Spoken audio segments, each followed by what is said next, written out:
желіңді сүйем бұрқаған, әніңді сүйем шырқаған, сүйемін жейде талыңды, Қызылорда гүл қалам.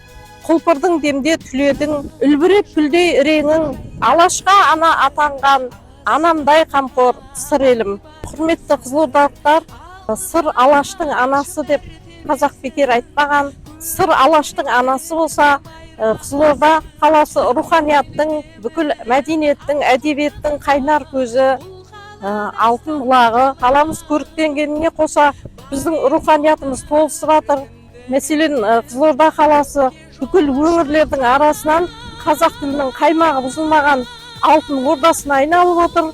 Себебі біздің мейрамханаларымыздың өзі қазір қазақ тілде сайрап тұр. Өйткені осы ас мәзірінің сөздігін жасап шығарды алғаш рет Қызылорда. Қызылордамыздың 2 ғасырдан астам 206 жылдық мерейтойы құтты болсын. Қызылордамыз биіктен тұғырдан көріне берсін, гүлдене берсін, әсем, өркениетті қалалардың көшінде сап түзеп жұлдыздай жарқырай берсін.